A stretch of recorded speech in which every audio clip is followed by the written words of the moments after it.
How do you describe what you work on when somebody asks? Well, I tell them that I'm a developmental psychologist, but my interests also cover behavior genetics and evolutionary psychology. And I'm passionate about twins because twin studies are a simple and very elegant way of combining all three: developmental psychology, behavior genetics, evolutionary psychology, different levels of analysis and application.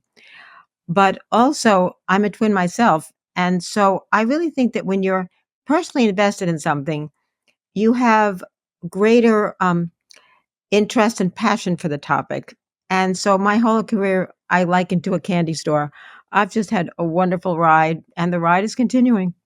That's how I feel when I get to speak to anyone from the EP world or the behavioral genetics world or the sex research world. It's the absolute most fun. William Costello, the guy that's doing all of this stuff on incels at the moment, famously keeps on reminding me that research is me search. It's a little bit different for him doing it on incels and you doing it on twins. Given that you're a twin, I don't know what it says about William, given that that's what he's studying.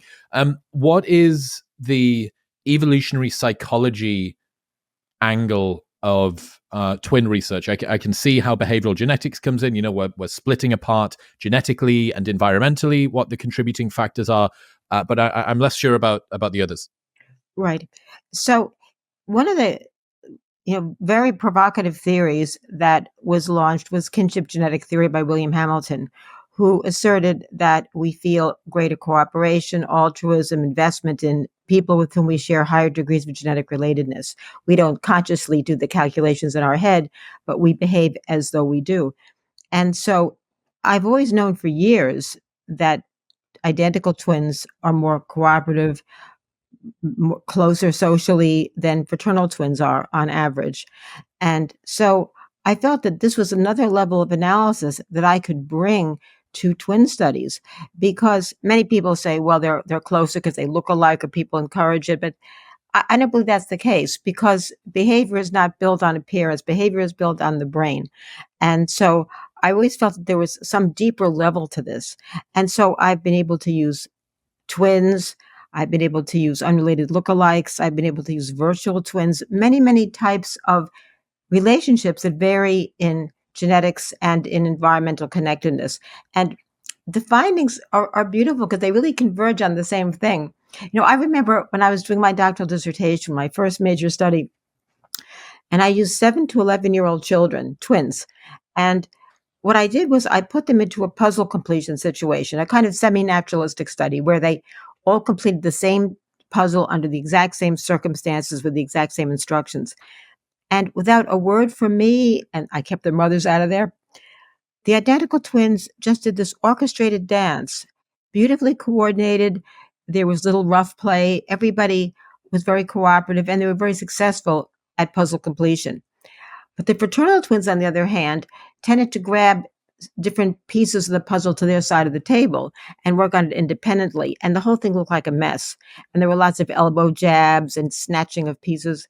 And so that really told me that twins can tell us so much just by being themselves. What is your explanation for why identical twins and fraternal twins had that difference? For the people that don't understand, am I right in saying that fraternal twins are essentially just simultaneously born brothers and sisters? That's correct. Identical twins result when a single fertilized egg divides between the first and 14th day of conception, whereas fraternal twins result when a mother releases two eggs at the same time, separately fertilized by two sperm. And so the kids share 50% of their genes on average by descent, which is exactly the same as ordinary siblings.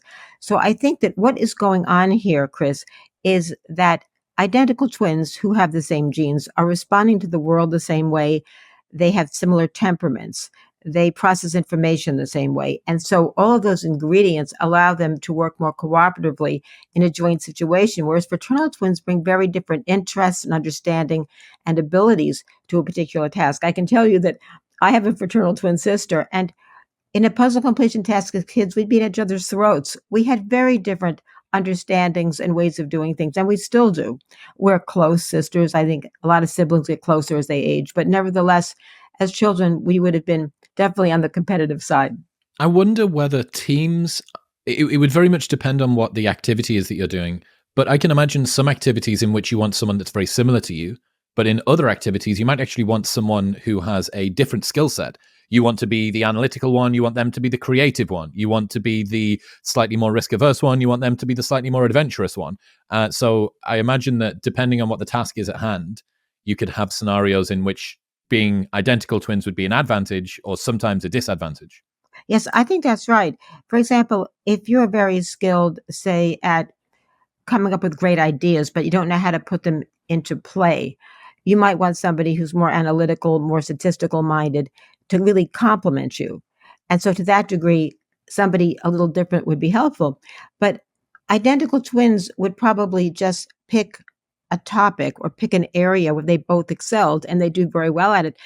One area I'm really fascinated in is twins in sports. And it is amazing to see these matched levels of elite athletes. It's extraordinary when one person wins an Olympic event, but even more extraordinary when the other one comes in second. How is this possible?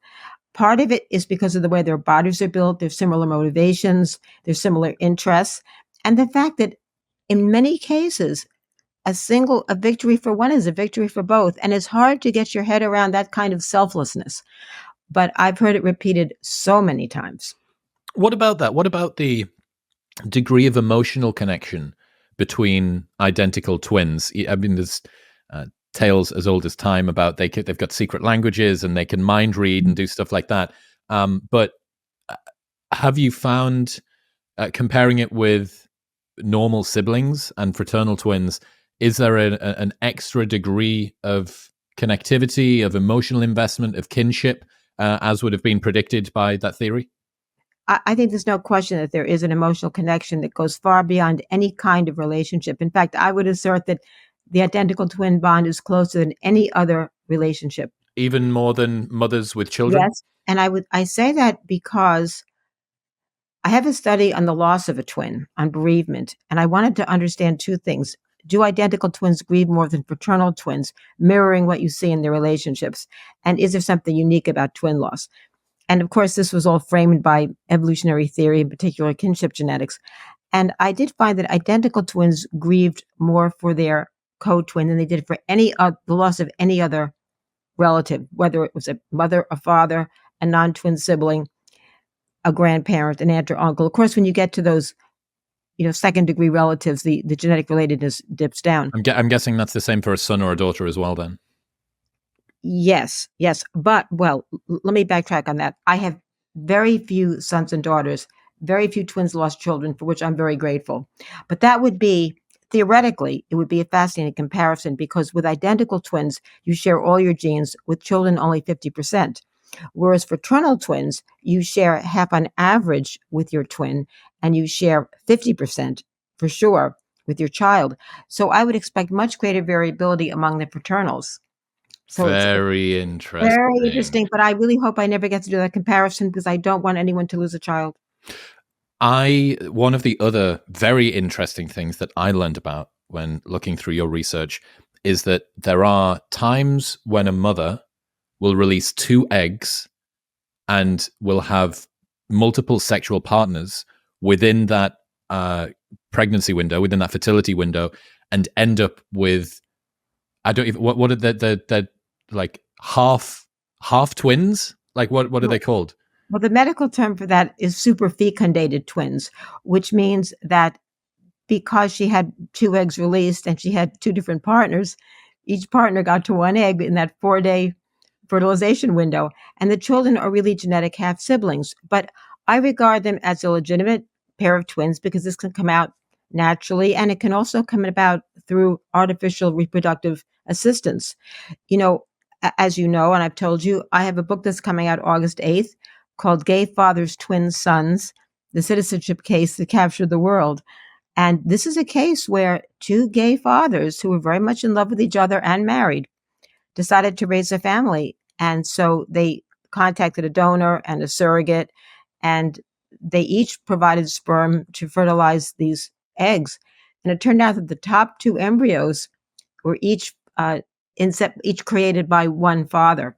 And those are the ones they implanted. So they replay a naturally occurring situation. It's Tell us very, that. very fascinating. Tell us that story. Well, what happened was there was a young man named Andrew from the United States who decided to get a master's degree at Tel Aviv University.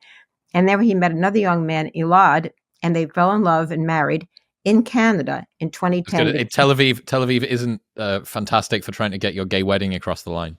Not really, no. In fact, Israel now will recognize gay marriage, but they won't allow it in their country. If you marry elsewhere, it's recognized. At any rate, they moved to Canada because gay marriage was allowed there in 2010, and Andrew also had dual citizenship. In 2016, they decided to have a family, and that's when they gave birth to these beautiful boys, Aiden and Ethan.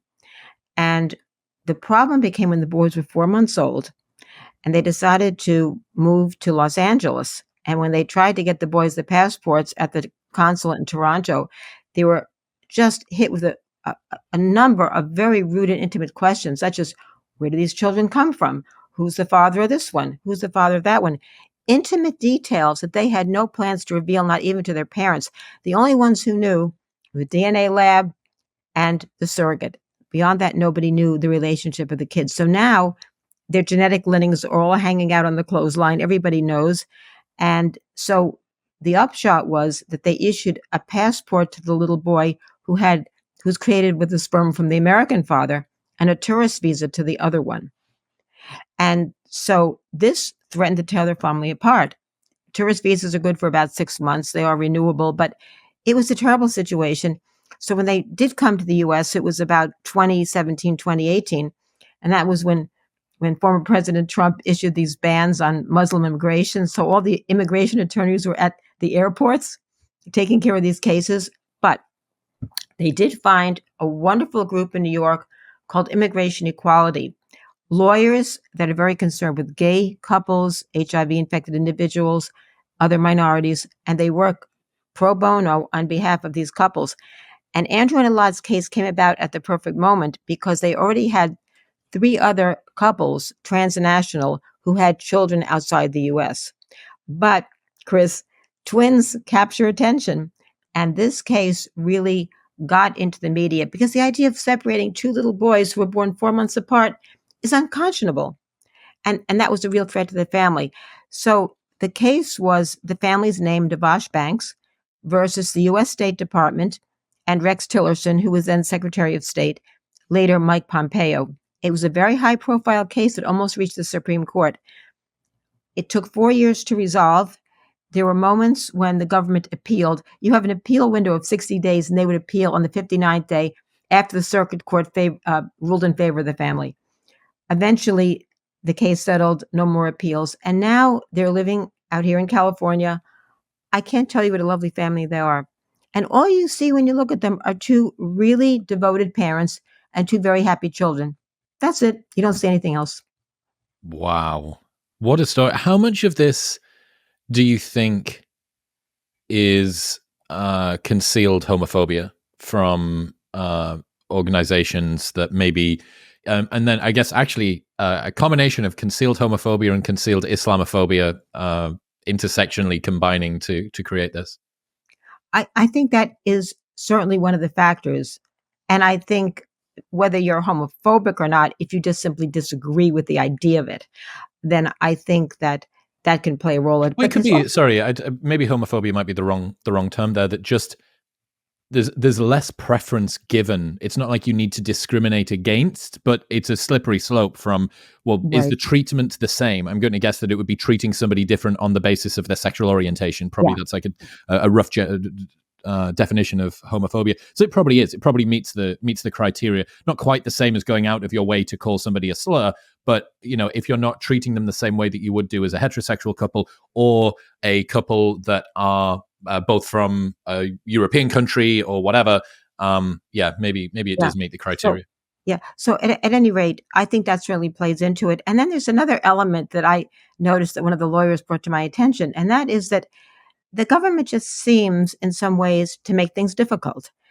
I don't know why, but they just seem to make things difficult for these families who just simply want to lead their lives. And so many politicians say families first, and yet what about this family? And the wonderful thing about this case was it did settle in favor of the family, and it has been helpful to future families. The Foreign Affairs Manual, which is what is relied upon in the consulates, was modified because of this. And it's still the case that officers have some measure of discretion in interpreting some of these guidelines and rules. But nevertheless, it's gone far. And these two fathers could have taken an easy way out. They could have gotten a green card for the child. They wouldn't have had any publicity. But they were both very eager to make a statement and to leave some kind of lasting change in society. They both had difficult times growing up as gay men, as gay teenagers. And so they know what it was like to suffer and to stay strong and to make a difference. And so that was an attitude they carried with them into this issue as well. And I think they're terrific. I mean, they're just terrific. Right now, they're over in Europe having a vacation. They're doing what all families do. And in fact, one of them said to me, "We're boring." He said, "All we do is we take our kids to Disneyland, we watch Netflix, we go to the market, and we're just boring people. It's just that we happen to be two gay guys." And they're right. They are boring, but I love them. I am very, very glad that you've managed to find such an interesting story. And what was it, Three Identical Strangers? That managed to do something very similar with regards to just captivating people's attention. You said it earlier on. There's something about twins, especially identical twins and triplets, that are just so captivating. One of the things that you brought up earlier on that's still playing on my mind was you mentioned the kinship genetics prediction. That the closer you are genetically related to somebody, the more you should care, the more that you would be invested. How is it that twins know that they're twins in this case? Well, that's a very good question. And I think they know when they can see the other one looking like them, or even the fraternal twins, there's someone they've grown up with, they've been in the house. Now, in evolutionary psychology, there are two cues that have been talked about in terms of sibling relatedness or knowledge of a sibling. Is one of these the Westermarck effect? Because this is my favorite. I wasn't going to go there, but we can go there later because I think that's really fascinating. I have talked about that, and I'm going to tell you some stuff that's going to startle you. Cool. But all right, let me just go with this for a moment. So the two cues that have been talked about in terms of sibling knowledge of a sibling, is maternal association. So if you see another baby with your mom, you figure that's a relationship to you, and the amount of co-residence. So if you live with a child, another kid, that means that that's probably yours. That's interesting, but it's not enough, because most identical and fraternal twins live at home with same mom, same dad, same house. And yet we still have these differences in social relatedness between the identicals and the fraternals. Nobody teaches them that. So I think that it's recognizing similarities. And it goes beyond just the physical feature. Because as I told you earlier, I do studies of unrelated lookalikes who look as alike as identical twins. And they are nowhere as alike in personality, and very few of them develop close relationships that are lasting. Just to interject there, what that would prove is that the reason that identical twins are the same is not because people treat them the same. Yes, but right, because they evoke similar treatment from others. So see, I'm sort of turning the process around. I do think people treat identical twins more alike, but it's because they evoke similar reactions from people. And we call that evocative gene-environment correlation in behavior genetics. That's what it's called. So at any rate, I think that with identical twins, whether raised apart or raised together, they perceive certain similarities of themselves that draw them together. Beyond their appearance, it's their mannerisms, their interests, their temperaments, all those kinds of things. I've seen close relationships evolve in no time. I worked for 9 years on the Minnesota study of twins raised apart, and I could see these things evolving very quickly between twins who recently met. And I actually have demonstrated this quantitatively. I had identical and fraternal twins reared apart tell me how they felt when they first met, how they feel now in terms of closeness, and their initial feelings of familiarity and current familiarity. The identical twins were significantly higher on most of those than the fraternal twins. But an even more revealing question that I asked, which I'm so grateful I put in, was I asked all the twins, how do you feel in terms of closeness and familiarity to the adoptive sibling you were raised with in your home? Very few said very close. Very, very few. And that's rather counterintuitive. You think, well, I should feel closer to the people I was raised with. It's not so. It's just not so. So what this counters a little bit is the theory that it's just to do with seeing your mother raise somebody. It's just to do with co-residency during that early years window. Because if it was the case, then the way that you look in terms of similarity or personality type, that level of resonance between you and someone that you meet in later life would have relatively limited impact. Also, Exactly. one thing I've been thinking about, in a modern world where we've got mirrors and we've got cameras and we've got a phone that's got a high definition video recorder in it, we see ourselves.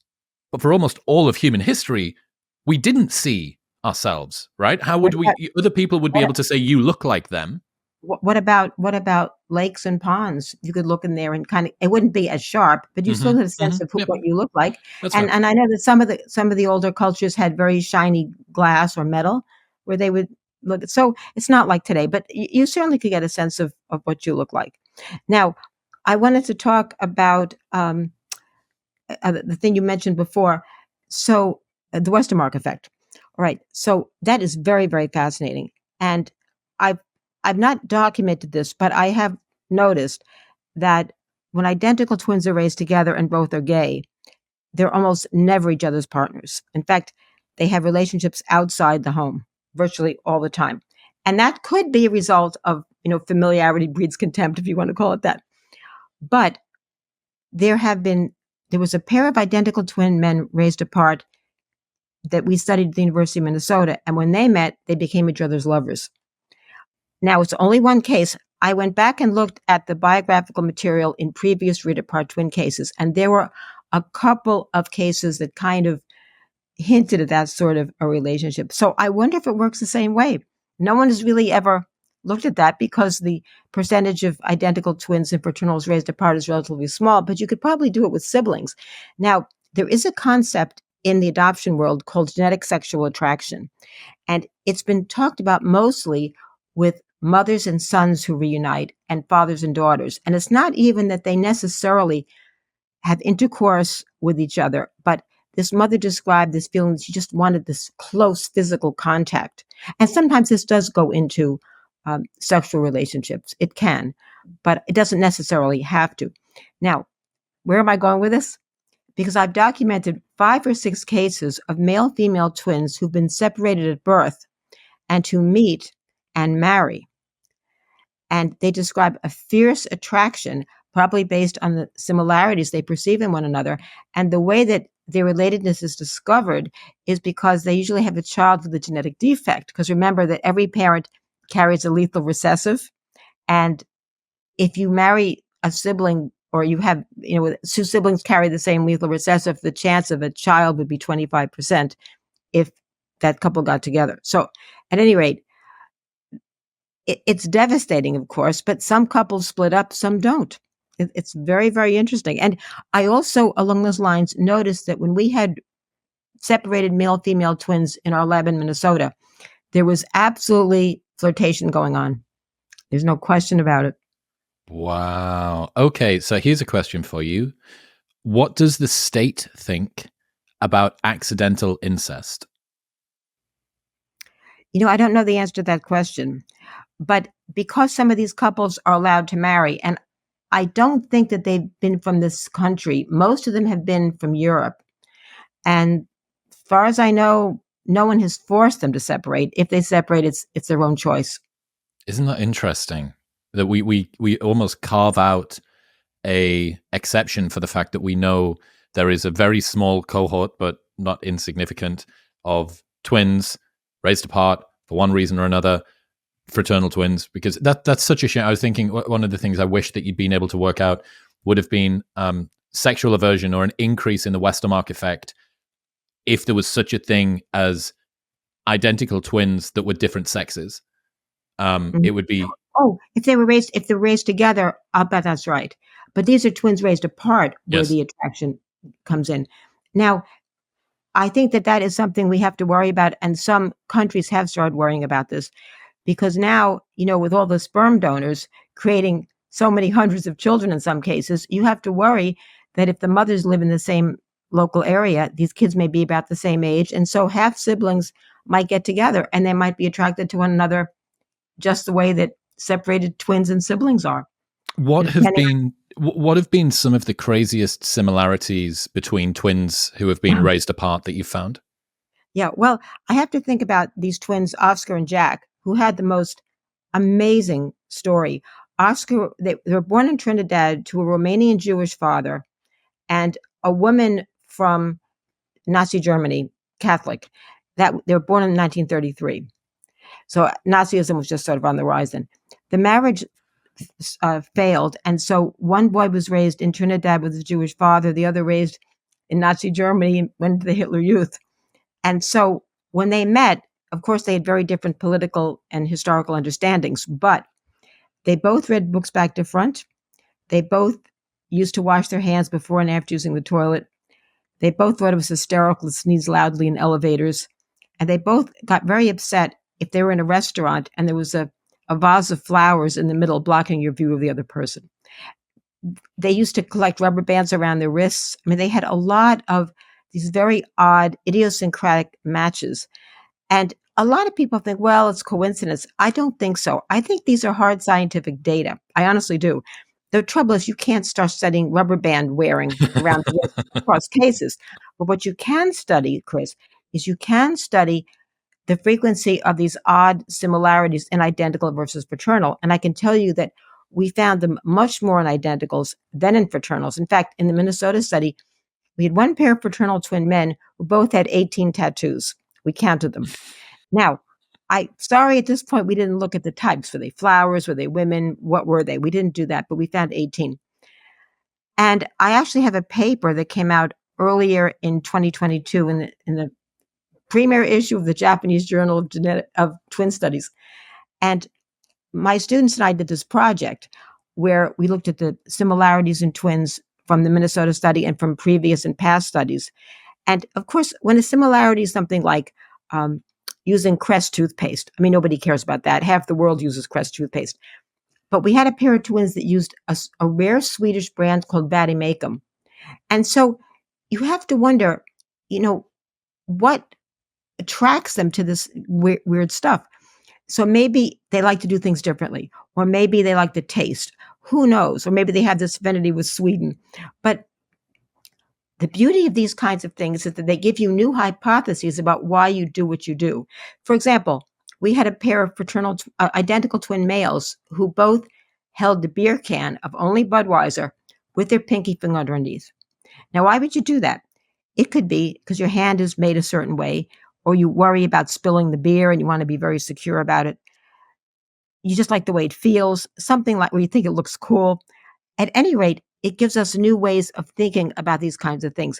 And let's face it, all of us have odd behaviors that we do that we hope nobody finds out about.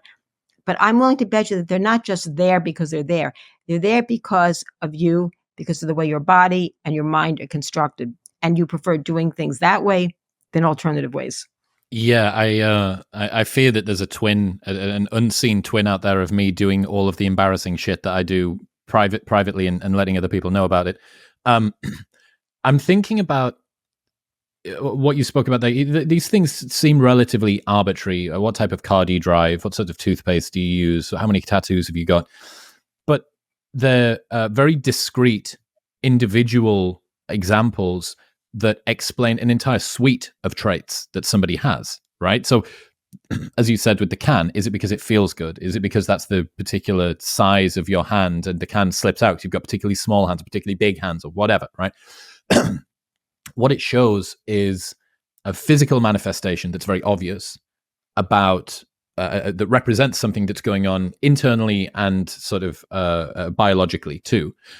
What it suggests is that if we were able to visualize thoughts on some super intelligent, fancy fMRI machine in 100 years' time, the texture of their mind is probably likely to be similar. The sorts of ruminative thoughts that they would have, the things that they wish that they'd said or didn't say, the number of words that they say per minute, the number of ums, ers, and likes that they speak.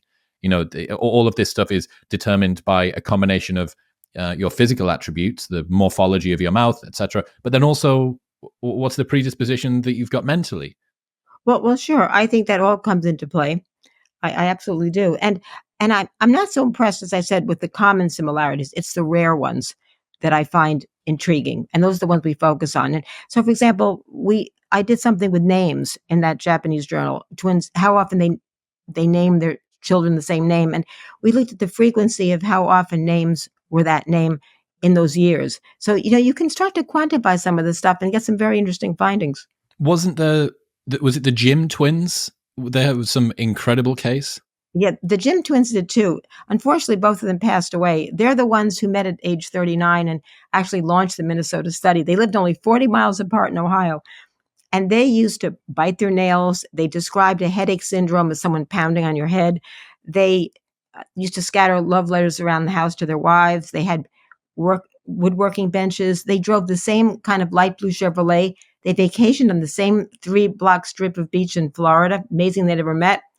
They had numerous similarities, and they named their sons James Allen and James Allen. One Allen had an L, two L's, one had one.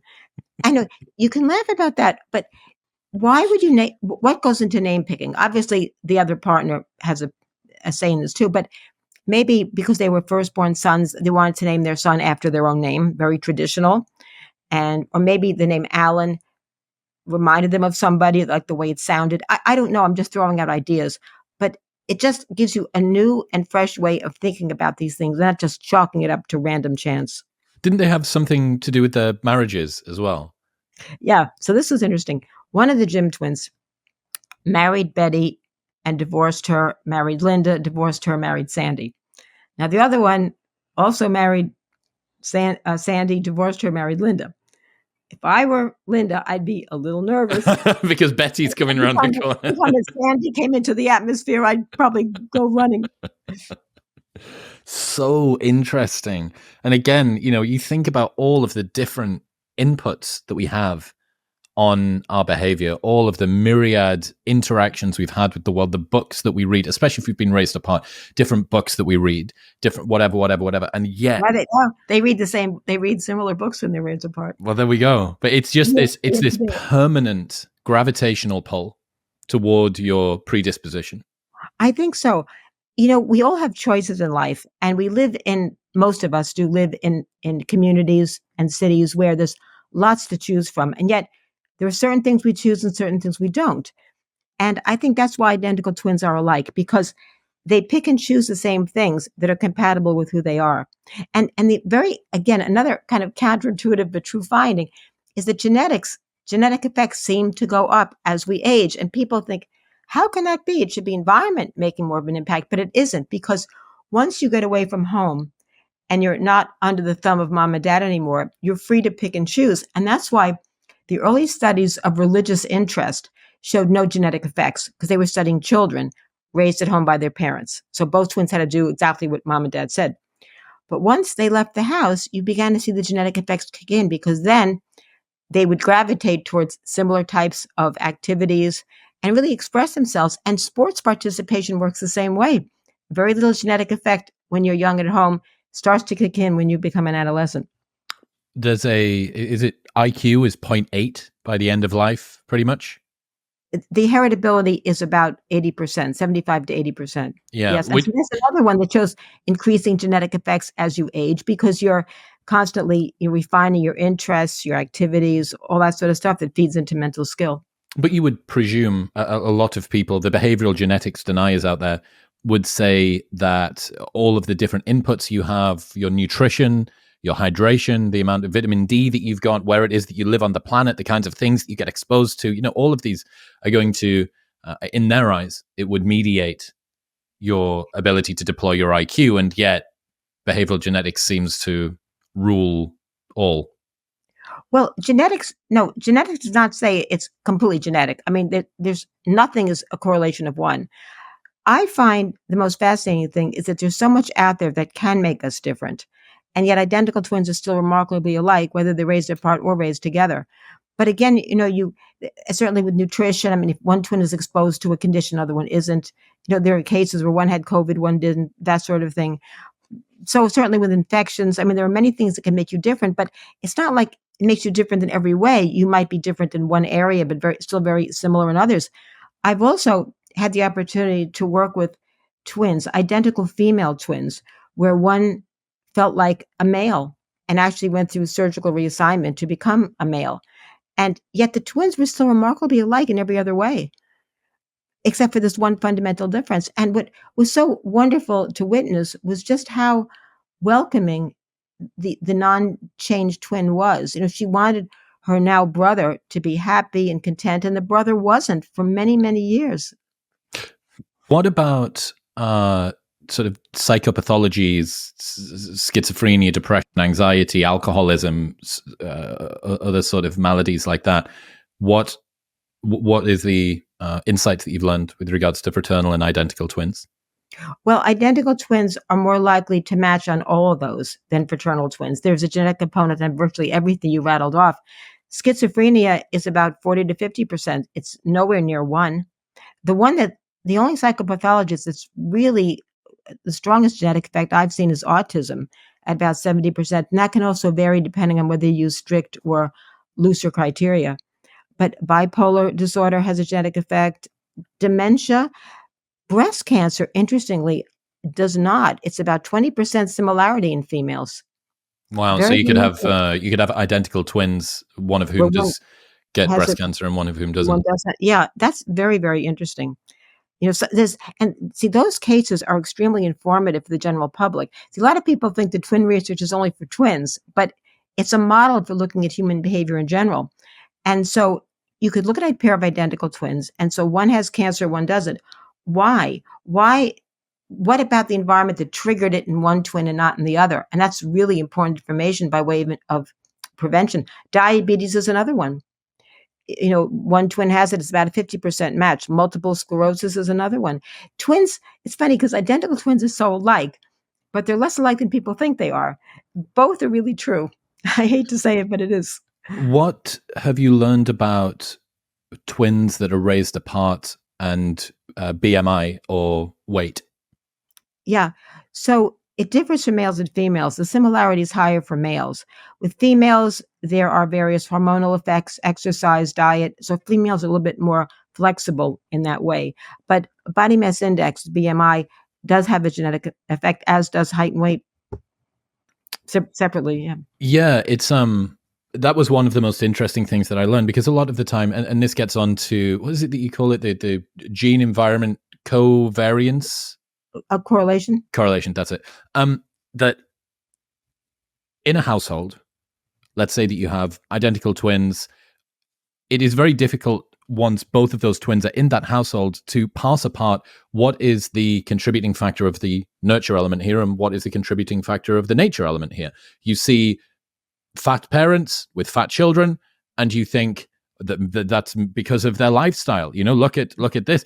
But there's a huge genetic component to people's weight, and you don't know how. I had Robert Plomin on the show. He told me this really, really great insight I can't forget. He said he has a predisposition to overeat. He said he's a secret fatty. And what he means is that he walks past a bakery and the smell of bread to him is just so alluring. Mm. And he told me this thing, and he said there are many ways to get fat. What he means by that is there are an unbelievable suite of different routes toward being anything that you want, right? Being conscientious, being industrious, being fat, whatever it might be. It may be that your ghrelin release is higher than typical. That's the hunger hormone that you release in your stomach. It might be that you comfort eat because of the way that your mental disposition is. It may be that you really don't like exercise. You are low on energy. It may be that, pick your myriad of reasons of how people can gain weight. So when you look at people who do gain weight, you presume that it's all from the same root, but it's not necessarily. It can come from different places. It can come from multiple sources, of course. And see, that's the danger in studying intact nuclear families, because you can't separate out the genes and environment. They're all confounded. For example, parents pass on both genes and environments to their children. So if the parents are very bright readers and the child is too, how do you know it's not the genes? How do you know it's not the reading experiences? Some combination of both.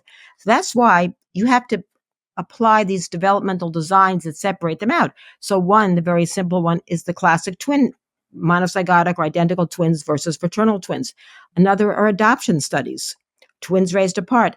You want to disentangle the genes in the environment. That's what you want to do. Many developmental psychologists study parents and children, and they come to the conclusions that it's environmental influence, but it's not. It's all confounded. It would be as if I was sick and I took drug A and drug B and got better. Well, how would I know which drug made me better? I wouldn't know. See, it's the same exact thing. You can't figure out what's causing what. The other interesting thing I always think about this is that because you have a predisposition genetically to be interested in certain things and to behave in particular ways, and your children will do too, therefore your behavior, which is predisposed by your genetics, and your children's predisposition and the environment that your behavior puts them into all start to exaggerate each other. Now, this isn't to say that children are one-to-one with their parents' traits. That's not the way that it works. But the point being that when you see particular outliers, I have a friend here in Austin, Aubrey Marcus, the guy that founded On It.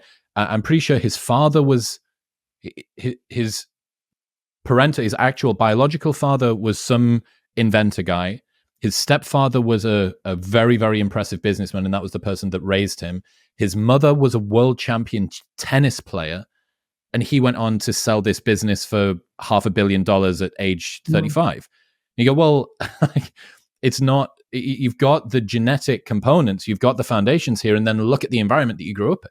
It's not a particular surprise that in adulthood, you had a very high bar for yourself, super conscientious, very industrious, worked hard and succeeded. Yeah, I know. That's not surprising at all. On the other hand, parents can have two children who are extremely different, and one child might thrive in the environment that's provided by the parents, and one child will absolutely refuse to go into the family business. So siblings in the family differ by a great deal, and the home environment is not the same for all children. Parents can provide all the sports equipment you want, but one child may thrive on it, one child won't even go near it. One child may stay on the computer the whole night, and the other child won't go near it. Everybody fashions their own environment, within the setting that they find themselves in. It's not. There's so many majors we could all be, right? Universities offer tons of different majors, but we pick one or two that are interesting to us, and we don't even consider the other ones. Why is that? It's not strictly and I have no interest in being a lawyer. My twin sister is a lawyer, but I have no interest in it. Have you looked at anything to do with birth order effect? I know that it's not strictly a twin relationship. The trouble with birth order is, well, you can have birth order effects with twins, but if the parents treat the firstborn one as the older, that could have some sort of an effect. With twins, however, if the twins are born in cesarean section and one happens to be a minute older than the other, I think to make a big deal over that means nothing. Now, the only way that birth order can make an effect with twins is if it's a vaginal delivery and the firstborn has a much better situation than the other, because the uterus changes with the birth of a baby, making it much more difficult for the second child. So that child may have, more adverse influences as a young baby, and will need a little more catch-up period. So that's where birth order plays a real role. But in C-sections, it doesn't. I think that a lot of these birth order studies with twins don't take that into consideration, just lump everybody together, and it's ridiculous. Is there anything that you can learn from triplets that you can't learn from twins? It depends on the configuration of triplets. If you had triplets composed of an identical pair and a fraternal, I love that kind of triplets, and I've worked with a couple of these, because what you find is that the identicals tend to be really close and really similar, and the fraternal feels like the odd man out. And I've seen that on many, many cases. If they're all identicals, it's basically three pairs of twins, so you can match everybody up every which way. And if they're fraternal, you can certainly learn a lot too. But I think that the most interesting one are same sex, where two are identical and one isn't. And if I had to devise an experiment, just pick one up. I would never do this, but I would like triplets like that. And I would give away one of the identicals. And I would see, are they more like the identical that they weren't raised with, or the fraternal? And I bet, my money would be on the identical. Wow, that would be so interesting. Yeah. Interesting. I'm not saying anybody should ever do it. I don't think twins should be raised apart. So I want to be very clear on that. Yeah. What's the ethics, or how do you feel when you're observing a lot of these situations, and you have what you've managed to identify, in your opinion, as the closest human to human bond on the planet, literally the closest that you can feel to somebody else, and then they get raised apart. So what are your feelings on the ethics and the discomfort around that, and then what happens when twins meet for the first time? Well, the ethics are very interesting. And in my 2021 book, Deliberately Divided, I go into that a great deal. And this goes beyond three identical strangers. It's a really in depth analysis of the Louise Wise Adoption Agency that had a misguided view that identical twins should be raised apart because they grow up with their own identities. And then the secret study that followed these children up until the age of 12 without telling them or their parents that they had a twin.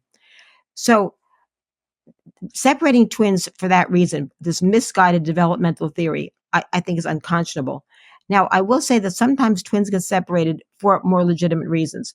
So maybe a mother dies in childbirth, or the family can't afford to keep them. But the parents separate them, or the family separate them with the children's best interest in heart. I'm still not condoning that, but I do think it's understandable. And twins have also gotten separated through odd circumstances. We had a pair where the twin was visiting her grandmother in mainland China, and the other twin was in Taiwan. And because of political developments, they were raised apart. She couldn't go back and be reunited with her family, the one from mainland China. So these things can happen. Now, my perspective is that, oh, and also I have the study on the twin children who were separated indirectly through the one child policy in China.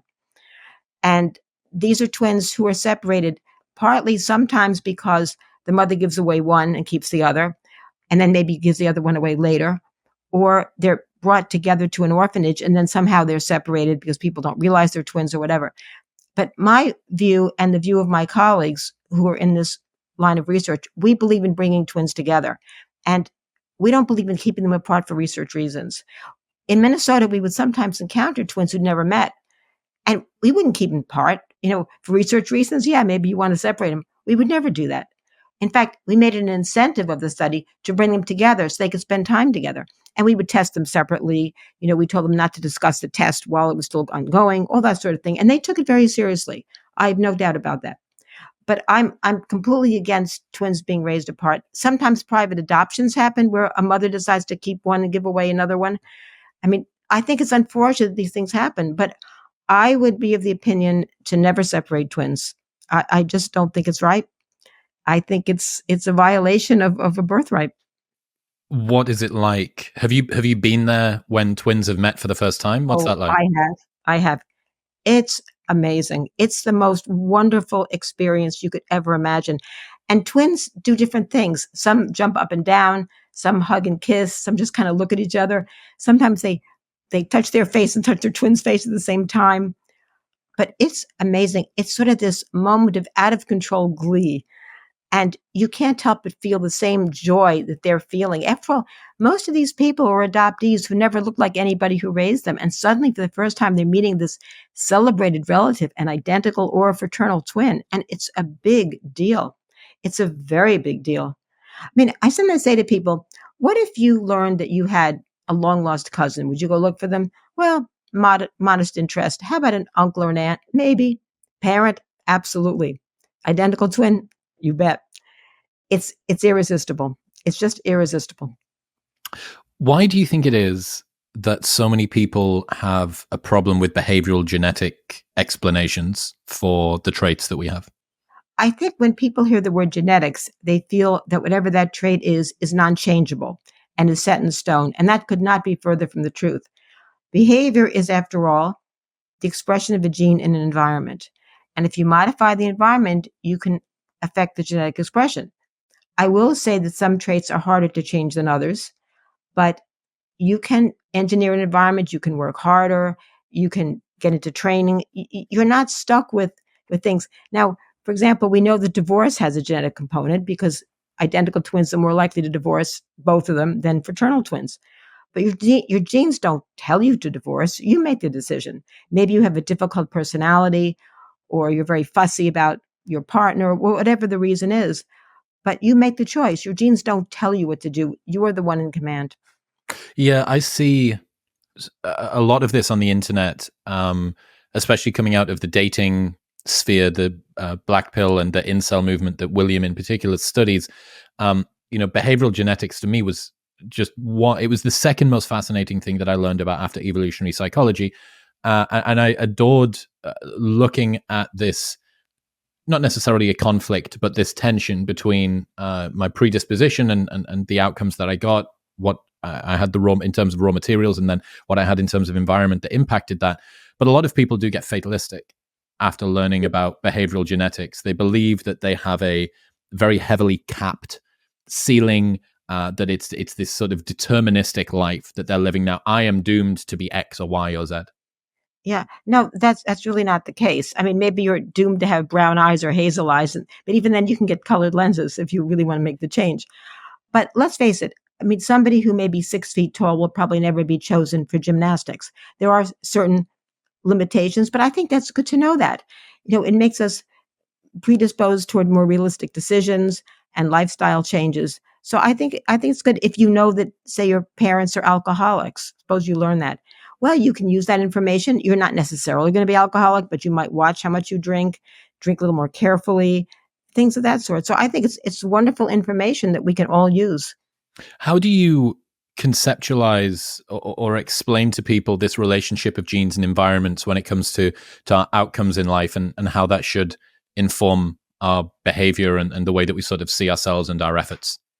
Well, exactly what I just said, that you can alter environments and affect genetic expression. I give examples of things like that. I'll tell you, the people who I find the most intelligent about this are the parents of fraternal twins and siblings. They know more about human behavior and have a more reasonable view of it than my colleagues, many of my colleagues.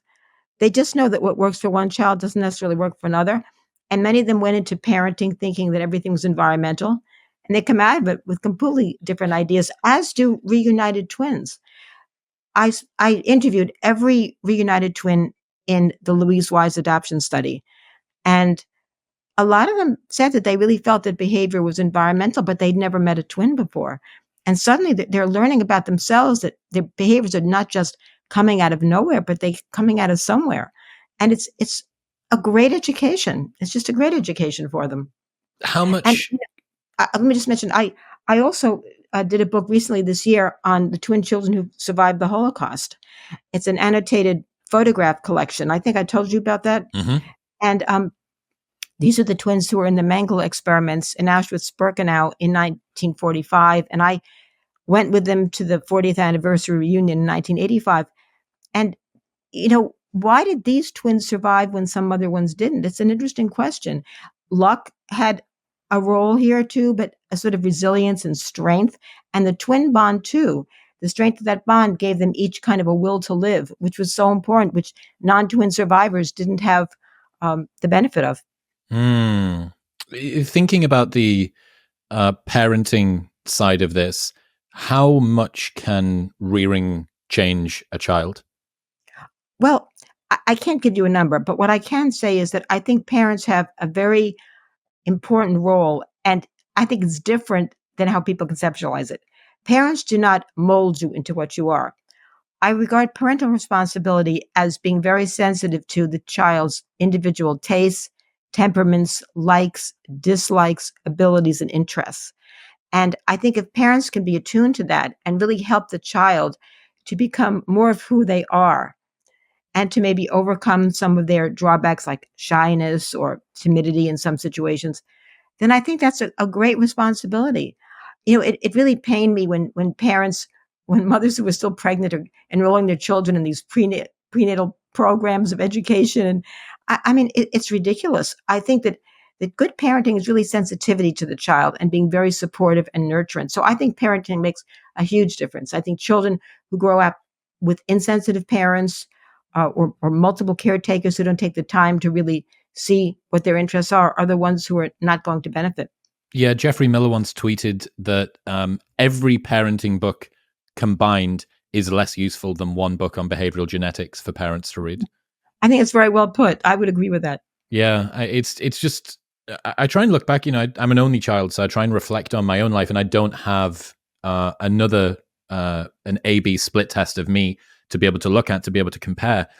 there's some parts of my personality that I do see from my parents, but there is so much that's different, like so Mm. much. It's incredible. And I would say that my parents' predisposition in terms of the way that they're set up and the environment that I grew up in was quite aligned. I don't think that they changed themselves massively when I was born. Although obviously all children will change parents. It's a massive life switch.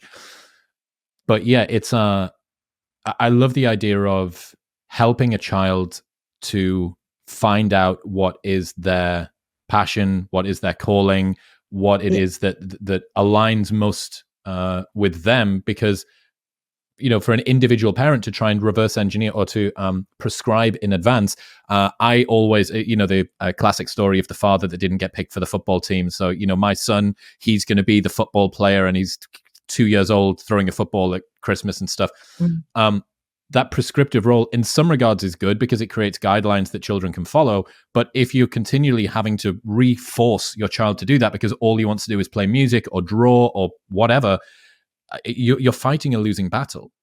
yeah, yes, you are. And that's why I think that parents of fraternal twins and near in age siblings are the ones that really understand human development.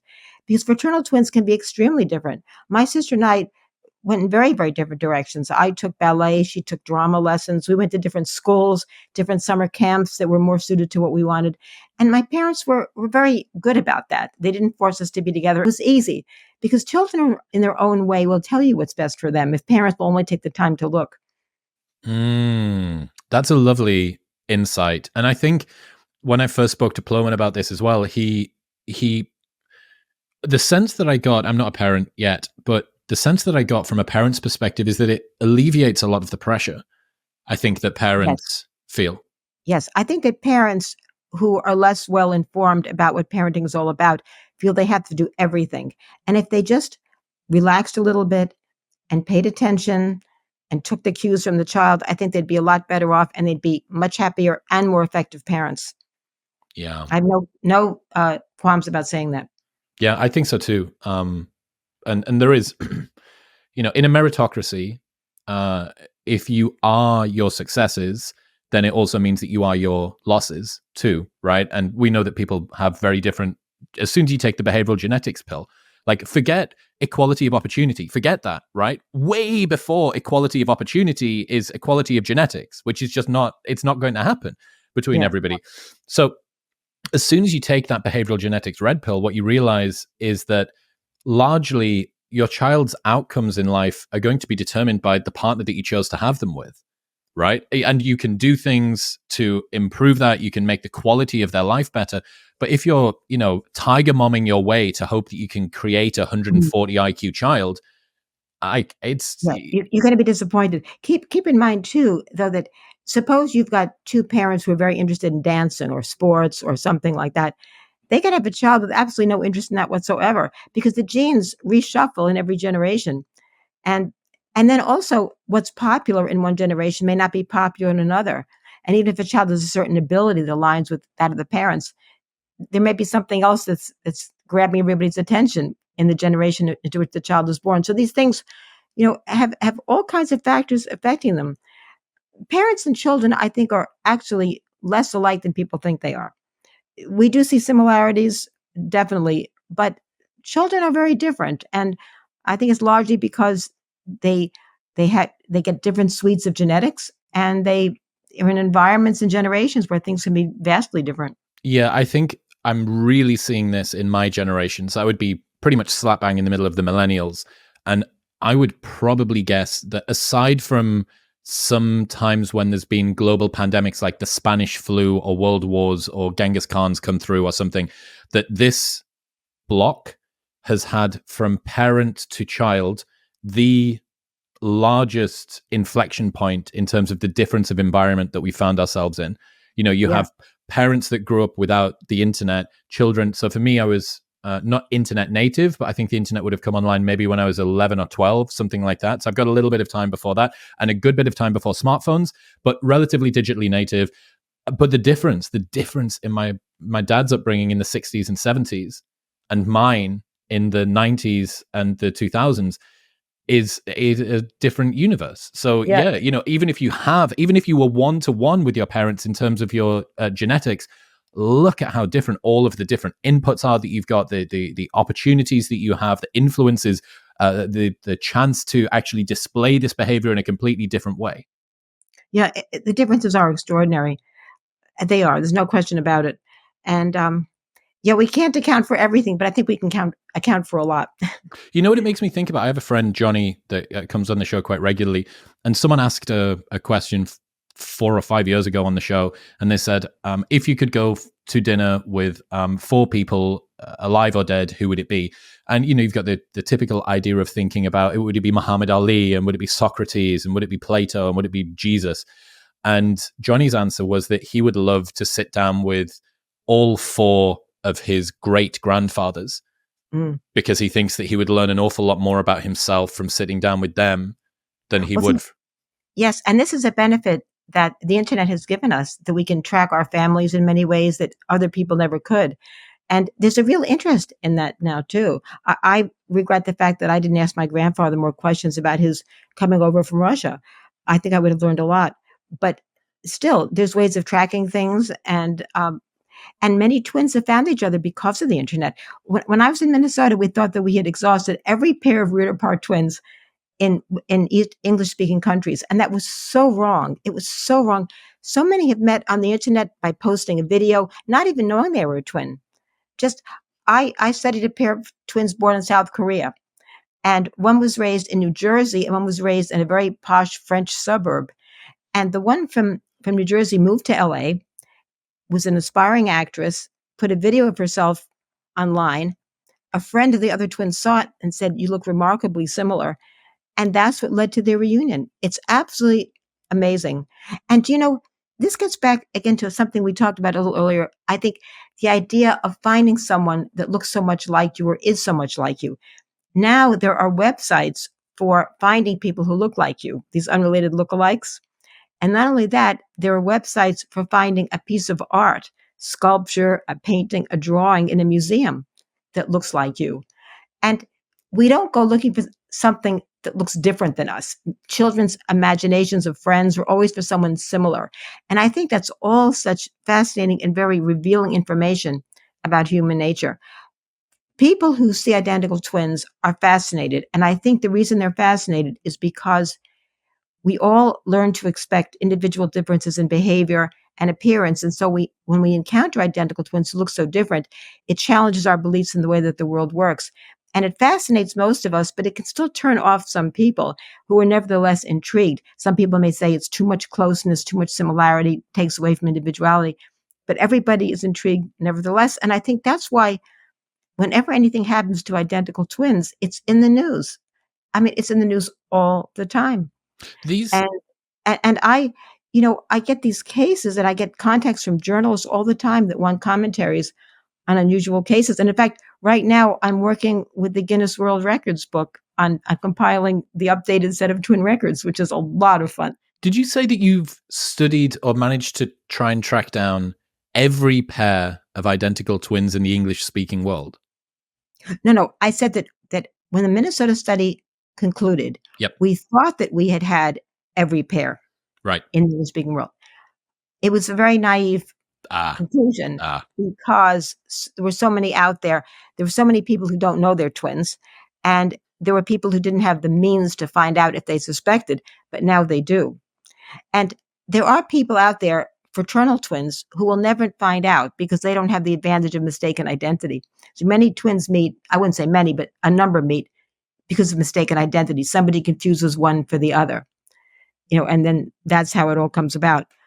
But fraternal twins don't have that advantage. And so when I think back to that Louise Wise adoption study of twins separated at birth, virtually all those identicals met through mistaken identity, and the fraternals did not. And I wonder, were other fraternal twins out there who were separated and will never, ever know? And I think that's a shame. It's got me thinking, this is only very tangentially related to your work. I've been thinking for a little while about interracial couples and then the children that they have. And Oh, I'm doing a study on that, but keep going. okay, All right. So my bro science, not your real science, we can get onto that in a second. My bro science was I would be very interested in looking at parental opinions and perspectives on race relations.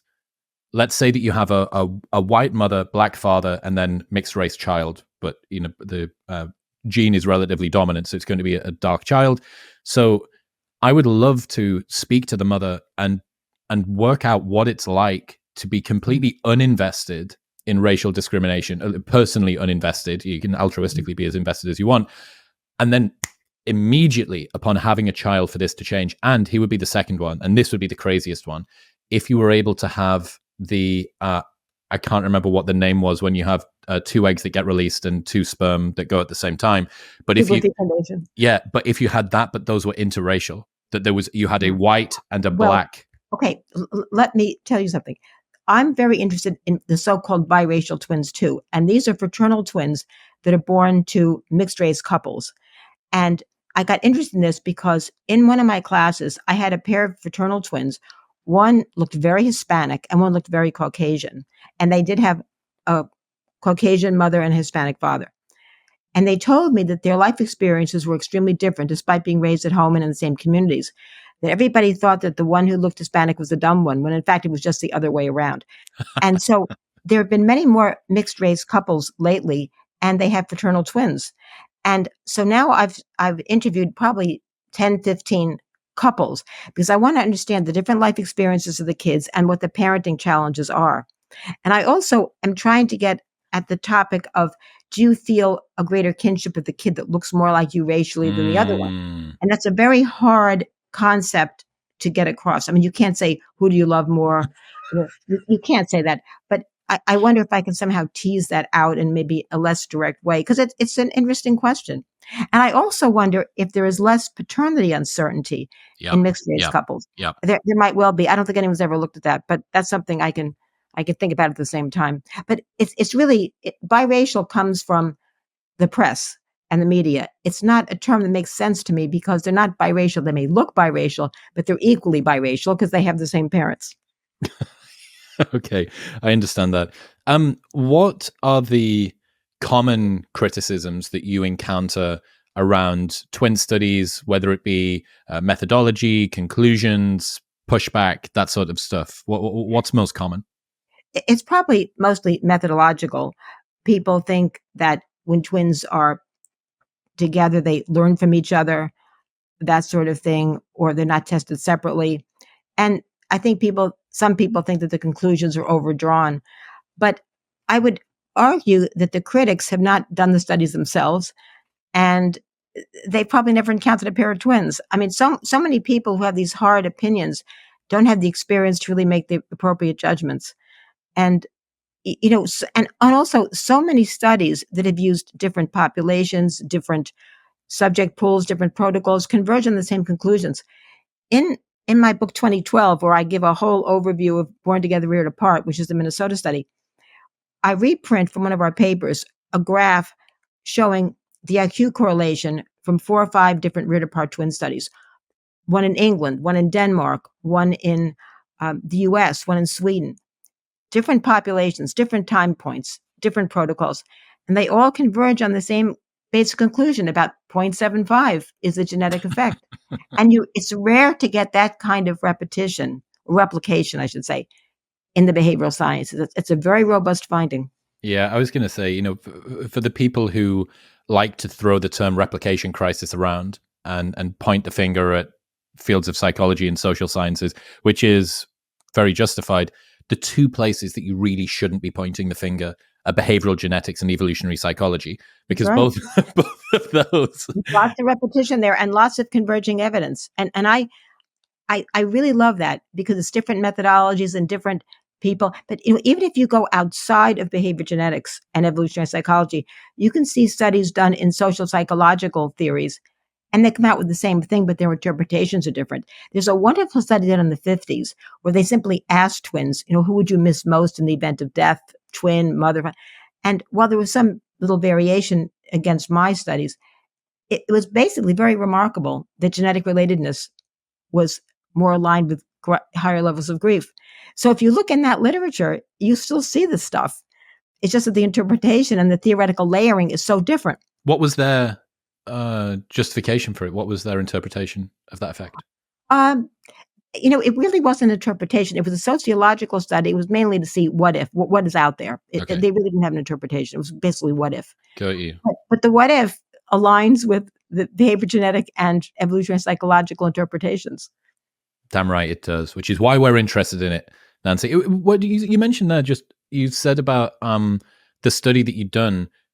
Is your study one of the biggest or the biggest in terms of twins, or is that Robert Plomin's study that he did in the UK? Which twin study are you referring to, the Minnesota study? Yes. Oh, no, the Minnesota study is not my study. I worked on it for many years, and I still work on it. That was Dr. Thomas Bouchard, the director, who actually launched that. Now, keep in mind, that was a reared apart study. So we ended up with 137 pairs. Yep. For more identicals than fraternals.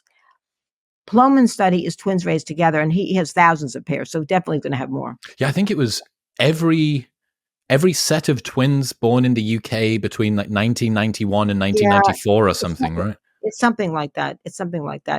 And those kinds of data sets are remarkable. But I will tell you honestly, Chris, that there's nothing I like more than being in a lab with twins and seeing it up close and personal, because you really see your data in action. And I think there's no substitute for that. And I remember at one of the International Twin Congresses, which are held every 2 years, I organized a film session where I showed films about different aspects of twinship. And I remember some people coming up to me and saying they loved seeing this because all they do is work with data. And, I work with data too, a lot of it. But I also work with the real human stuff. And when I bring twins into the lab, I just love it because, again, just by acting naturally, these twins give you all kinds of new, interesting ideas and new takes on human development. Did you watch the Netflix documentary, Tell Me Who I Am? No, I didn't. Nancy, you must watch this. I'm writing it down now. You must watch it. For the people that haven't seen it, it is, I wonder wait a minute. Is this the one, I think it's one of the identical twin men and they had a secret? Is this the one? Yeah, they have a secret. One of the guys loses his memory and then he has to be. Sorry, I did see it. See it. Yes, and it's remarkable. I didn't know that. I couldn't remember that was the title, but yes, I did see that. It's remarkable. Yeah, for the people, I won't spoil it, but for the people who are interested in this, Three Identical Strangers, absolutely fantastic film. Born Together, Read Apart, your book, awesome breakdown of this, and then that Tell Me Who I Am is harrowing. And you see, what got me thinking about it was you saying when you're in the lab and you see the twins and so on and so forth. And on this Tell Me Who I Am, you see these guys reveal this lifelong secret to each other on set. And it's the first time it's ever happened. It is. Yeah. It was remarkable. It's crazy. It was a film that we talked about for a long time. And I will say there's another film about the Louise Wise Adoption Agency that I think is also excellent called The Twinning Reaction, which didn't get as much attention as the others. It was made by Lori Shinseki, an independent filmmaker, that came out just about a year before Three Identical Strangers. Also very excellent. And many of the twins are in both films. When you think about naturalistic observations, one of the best films I've ever seen was done on 16 millimeter back in the 60s. By my thesis advisor at the University of Chicago. And what he did was he filmed identical and fraternal twins once a month over the first year of life.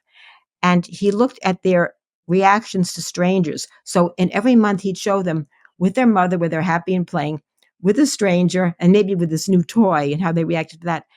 And I'm telling you, it was remarkable because the identicals were so coordinated at that young age. Fraternals were so different. It was amazing. It's a beautiful film, and I wish more people would do film. This is something that came up at the conference I was at just last week, the International Society for Human Ethology in Detroit. And it's a shame that more people don't use film. It really is. You can look at it so many times and get new ideas, and it tells things in a way that text just can't. Nancy Segal, ladies and gentlemen. Nancy, I absolutely love your energy. I love your passion for your work. I'm very, very glad that you came up to me at HBES and accosted me to one side. And I've been looking forward to speaking to you for ages. And I'm super, super excited to see what you do next. where should people go if they're interested in the work that you're doing? What books should they start with, and what ones have you got coming out, and all the rest of it? Yeah. So I have a website with all my twin books and all my related material, and that is Dr. Nancy Segal, so DrNancySegal twins.org. And I update it very, very often. And I have 8 books out now. My 9th one is coming out in August. That's Gay Fathers, Twin Sons, The Citizenship Case That Captured the World.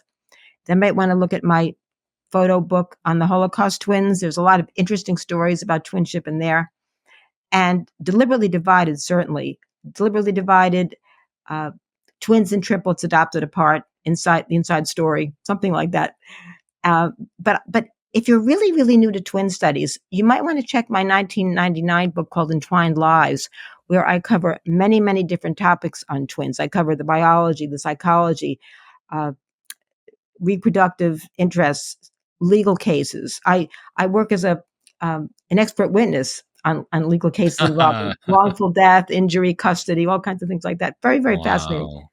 And right now, I'm going to be on leave for a year, and I'm developing a new book proposal, which is going to be kind of a comprehensive book, kind of the tome on twin studies. So I'm excited about it. Yeah. Very cool. Nancy, I appreciate the heck out of you. Thank you very much for joining me today. Thank you, Chris. I'm glad I accosted you. If you enjoyed that episode, then press here for a selection of the best clips from the podcast over the last few weeks. And don't forget to subscribe.